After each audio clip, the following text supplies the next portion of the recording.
Well, they did it, guys. They finally broke me. Hello everyone, I'm the former film student. Thanks for clicking on this video. You know, I really thought I was unbreakable. No, not the movie starring Bruce Willis. But me, I thought I was really past the point of being broken by an adaptation of something I loved. I've sat through the bastardization of Star Wars by Disney.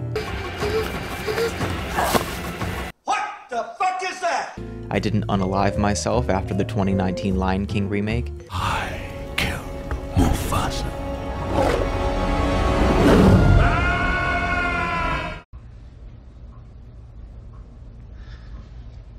Look how they massacred my boy.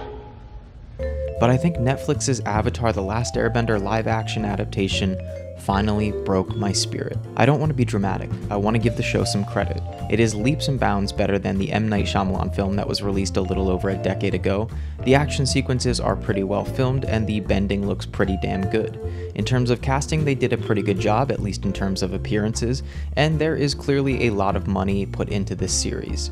A lot of the costumes, sets, and overall production design look pretty great. Some of the CGI and VFX look a little unpolished and unfinished at times, but something like a flying bison and some of the more fantastical elements of a show like Avatar were never going to translate well. So, why the title and dramatic intro? It's because despite clear effort put into this show, it still contains the same running problem in all of these remakes, sequels, reboots, and adaptations. It lacks the charisma, energy, and most of all the heart that made the original so revered. A little backstory. I was the perfect age when Nickelodeon started airing Avatar: The Last Airbender on TV. Immediately, I was hooked, and for the next 3 seasons watched eagerly as each new episode would air. The final showdown between Aang and Fire Lord Ozai was set up right from the get-go, and the finale did not disappoint. I was a massive Avatar fan. I even had a pretty cool DS game based on the show, and I also revisited the series a couple years back when it was added to Netflix, just to see if it still held up after I became a pretentious film buff, and it held up even better than I could have imagined. The storytelling, voice acting, and overall themes and subtext made an already entertaining show for kids a beautiful and emotional rewatch for an adult. Then there was the announcement that Netflix would take a stab at making a live-action adaptation. As any fan of the series, I was cautious and very hesitant, yet the promise of a live-action series was enticing, and with the addition of the show's original creators on board, it sounded like it could work. The pipe dream lasted about 5 minutes, as not long after, the show's original creators would leave the project due to creative differences.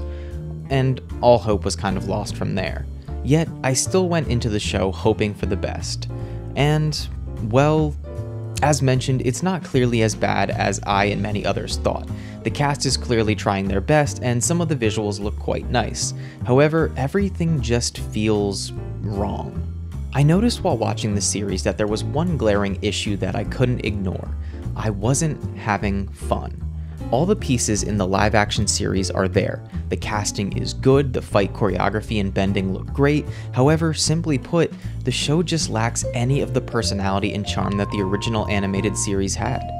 This is the biggest issue when adapting a cartoon or anime into live action. A lot of the elements that make the original so popular and well-liked are just never translated all that well. Netflix's The Last Airbender is so heavily focused on the drama, the war, the magnitude of the story, that it forgets that so much of what people enjoyed about the original series was the fun and goofier character moments, which seemingly get glossed over in the live-action series. Similar to, though not as severe as the 2019 Lion King adaptation, Netflix's Avatar: The Last Airbender completely strips all the personality and energy that was in the original series. Sure, the series has its darker moments and heavier themes, but they were always sprinkled throughout the series at appropriate times.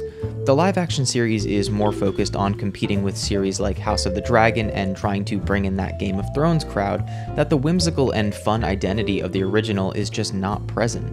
So much of the dialogue that could be used as a way to develop the characters and their relationships and personalities is spent with clunky exposition and info dumping. Even the pilot of this series is more focused on dumping as much info onto the audience as possible instead of capturing the spirit and tone of the original series. I understand that the word adaptation means that there are things that surely will change. I am all for change and believe that if you are adapting something, you do need to make some story changes. However, that comes with a pretense that the adaptations should still prioritize capturing the tone and personality of the thing that it is adapting. If someone had never seen the original animated series, then I think Netflix's live-action series would suffice as a highly produced, expensive fantasy show. It has some good action, decent set pieces, and clear effort and time put into it.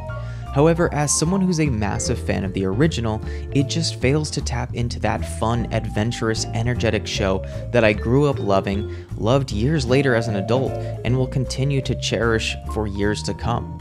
While it's not the worst adaptation, very far from it, the issue with all of these adaptations of beloved shows and films is on full display in Netflix's Avatar: The Last Airbender. I feel really hollow and empty just thinking about the show. I wanted to love it. I wanted it to maybe be the same show for new younger generations as the original was for me and many others. It seems though as if the showrunners never had any intention of capturing the original's heart and spirit. That being said, guys, I do appreciate you for watching. What are your thoughts on the series? Did it work for you? Were you disappointed? Let me know in the comments down below. As always, thanks for watching. If you liked the video, make sure to click the like button, subscribe if you want to hear more from me, and click the little bell notification so you get notified when I post new content. Also, check out my horror movie podcast, Scared Speechless, over on Spotify, Apple Podcast, and here on YouTube. New episodes every Monday. Thanks again, and I'll see you guys on the next video.